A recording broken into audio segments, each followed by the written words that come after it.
Okay.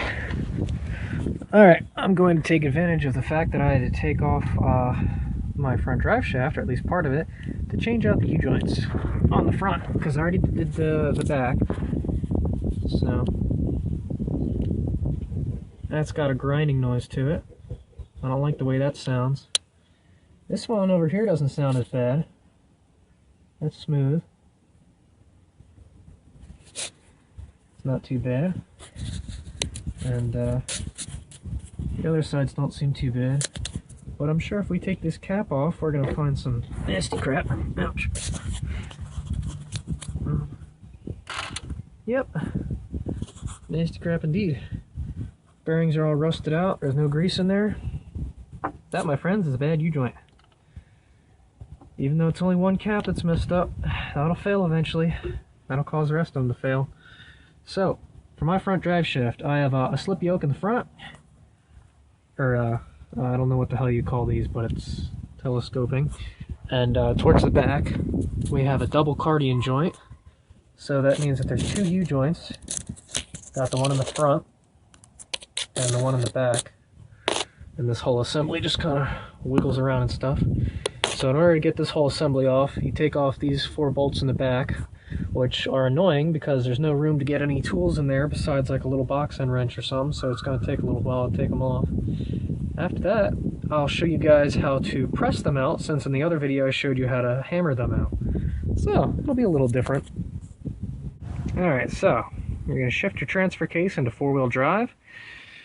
Then you're going to take your half-inch box end wrench or whatever, put it on there, and then use yourself a nice dead blow hammer, loosen these guys up. And then the tedious process of taking them off. Once you get them loose, you should be able to undo them by fingers, but it's too big to get a ratcheting wrench in there, it's too small for a socket, all that crap, so. And then to get to the other side, throw it in neutral, rotate it around, put it back in 4-wheel drive, break the other two loose, and continue.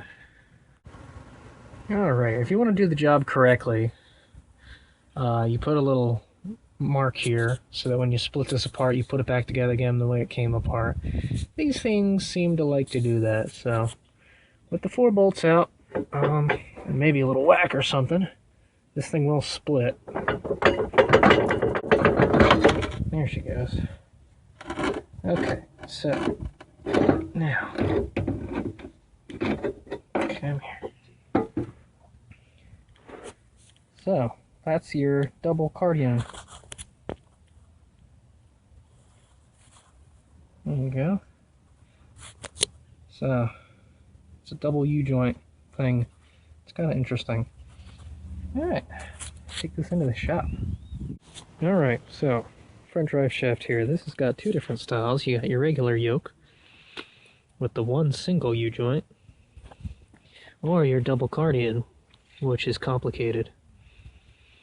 You have your H piece right here that goes like this, and then you have your U-joint there, and your U-joint here. So you got to separate the H, and if you look in there, there's also a ball. Sometimes those can get replaced, but I can't find them, so that'll be more fun. This is like a puzzle. You got to push the H out, and then you can separate them all. But same basic concept. You're going to take your pliers and pop these clips out, and then you can push them out. And this time I'll show you how to do it with a press. Alright, since I already showed you how to do the regular joints, I'm going to show you how to do the Cardan joint, because I couldn't find a good video on YouTube to figure out how to do it myself. So, hopefully I'll be able to figure out, and you can learn from my mistakes. It's a very interesting setup with this ball and everything. But, same stuff applies. You still take all the snap rings off. You can't start at this side because these caps have little things on there that stop it from moving. So you wouldn't be able to press this side out because the caps are stuck on there. So you got to start on this side. So I believe you can start on either this one or this one. It might not matter. But once you start getting them moving, then you can start taking the ball apart, and then you can get to the other side. But you're just going to sit here and take your needle nose pliers and pop these guys out.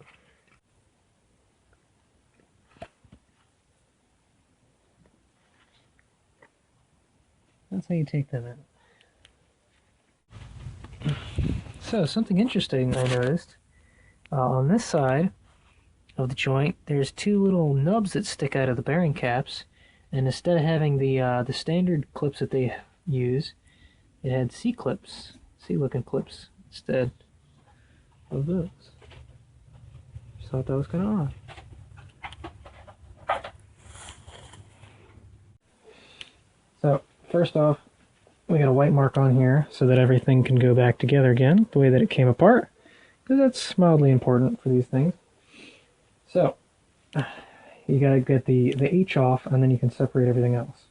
So I'm gonna go for this one first, and get those out, and then see if I can move on from there. So we'll see what happens.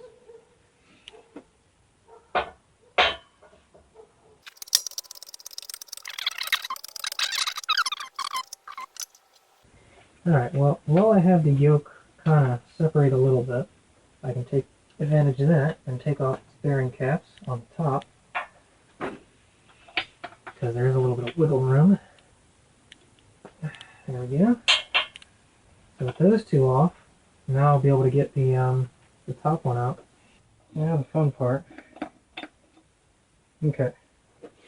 So we got that inner shaft thing.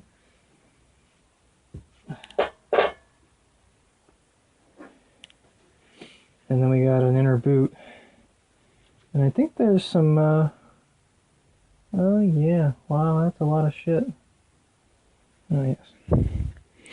Got a whole bunch of needle bearings in there. They don't look very straight anymore, so that's a little worrisome. I guess I'll have to figure out what the hell this thing is and how to pick it up. Oops. Yeah, they're all rusted and falling out, so that sucks. Guess I'll have to get a new one of them.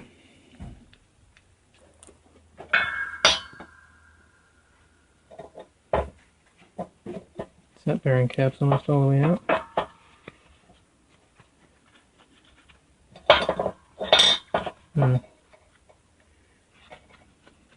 Strange little thing.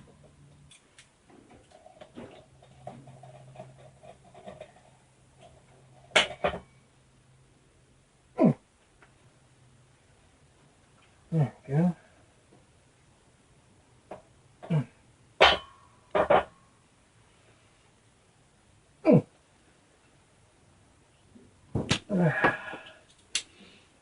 Ooh, takes a lot of pressure to pull them fucking things off.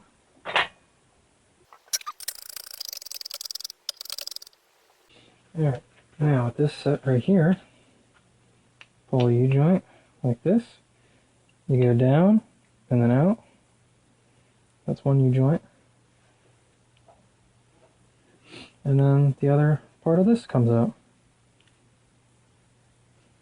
So then here's your H right here.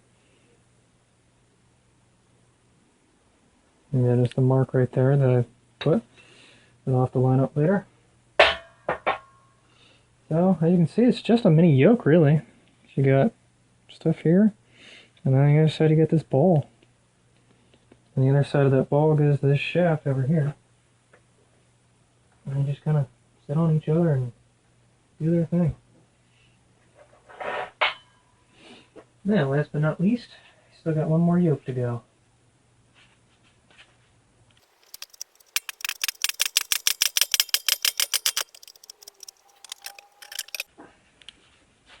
There you are. One more yoke. Now on this side, I have to buy a new one of these guys. So this is one piece. There's a ball in there and a spring and a bunch of needle bearings. It's a a CV centering yoke. And they're actually a decent amount of money. It's kind of unreal how expensive this piece is, but you gotta get a new one. So if you're replacing the U-joints on this, you gotta get one of these pieces too. Don't forget about that. So, now we wait for more parts to come. Okay. This was that other piece you had to order. This stupid thing. The outside goes on first. You lay it in this middle center yoke, and you put this guy on the top. You got to do the outside one before you can do the inside one. Leave the red cap on there to keep the bearings in the middle for now. We're not connecting them just yet. This is what the first part looks like. So, once you got that all in there, and you got this in here, you take these bearing caps off, take that protective cap off, and put them together. So, that's what it looks like. You might have to turn it to the side a little bit just to get it to flip in there. Then you put the outside caps on, good to go. And there you go, assembled unit. Notice I lined up the paint marks. And it wobbles around and does all that crap. So, there you go. This side's ready to go. I'm going to do that side now, which is just a simple standard U-joint dealio. I'm putting that one on last so the bearing caps weren't falling off when we were doing the bottom. So once we do that, we can bolt this back in, and I might be able to drive it again. That would be awesome. You know, a vehicle you can use to actually get around places. Yeah. Alright, there you go. Final U-joint on there. And I greased up that fitting, and I opened it and closed it, and opened and closed it. That's got fresh grease in there. So, now to mount this back onto the vehicle, you got 4 bolts in the back, 4 bolts in the front, and your U-bolt kit. And it's good to go.